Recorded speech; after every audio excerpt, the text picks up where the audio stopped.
কোন মতে বহু ডিজিডিএফ এনএসআই বেগম জিয়াকে চেষ্টা করেছে একবার বাইরে নিতে পারলে আর ঢুকতে দিত না, কিন্তু হাসিনাকে দিত। তারেক রহমানের ধৈর্য, তারেক রহমানের সহচরদের ধৈর্য, রক্তাক্ত অবস্থা ও মাথা আল্লাহ ছাড়া কারো কাছে নত করেন না। আজকে দেখলাম ঐক্যমতের একটি সভা হচ্ছে। কবে ঐক্যমত হবে? কবে নির্বাচন হবে? কবে সেই হাসিনা বিরোধী আন্দোলনে যারা জীবন উৎসর্গ করেছে, যেই জন্য উৎসর্গ করেছে সে গণতন্ত্র, সেই নির্বাচন আমরা কবে ফেরত পাবো? অনিশ্চিত, কিন্তু একটা প্রত্যাশা, একটা আশার আলো মানুষের মনে জেগেছে।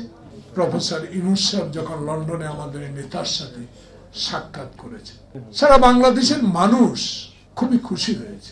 যতই এই 10 মাসে মনে কষ্ট থাকুক, আওয়ামী প্রেতাত্মারা সচিবালয়ে থাকুক, সচিবালয়ে আগুন দেয়, হিন্দুস্তানে বসে বাংলাদেশের বিরুদ্ধে কথা বলুক, কিন্তু আমাদের একটা আত্মবিশ্বাস আবার জন্মেছে ডক্টর ইউনূস এবং তারেক রহমানের বৈঠকের পর, যে দেশে একটি নির্বাচন অচিরেই মেয়াদ ঘোষিত হবে এবং ফেব্রুয়ারি মাসের মধ্যে একটা নির্বাচন অনুষ্ঠিত হবে। ঠিক আবার মঈন ফখরুদ্দিনের মতো শুধু খালেদা জিয়া হাসিনাকে মাইনাস করার কথা আপনারা শুনেছেন। এই মঈন হাসিনার উদ্দেশ্য ছিল শুধু খালেদা জিয়াকে বিএনপিকে মাইনাস করা। আমরা দেখেছি হাসিনা কয়েকবার চোখের চিকিৎসা নামে দেশের বাইরে যেত।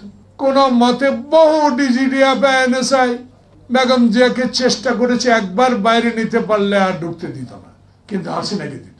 তা আমার নেত্রী রাজনৈতিক যে দূরদর্শিতা, ওনার বক্তব্যে আমার মাটি, আমার বাড়ি, আমার জন্ম বাংলাদেশে, বিদেশে আমার কোনো বাসা নেই, বাড়ি নেই। দেখেন একই ষড়যন্ত্র মনে হয় আবার শুরু হয়েছে নির্বাচনকে নিয়ে। হঠাৎ একটা সভা থেকে কয়েকটি দল অংশগ্রহণ করলেন। যে হুজুর, যে হাত পাখা, ওনাকেও তো অপমানিত কম হতে হয় নাই। হাত ভেঙে ফেলেছিল না হাসিনার পুলিশ? হঠাৎ কেন মনের মধ্যে তাদের অন্য প্রসঙ্গ চলে আসলো? কারা এই মাথার মধ্যে এটা ঢুকিয়ে দিল?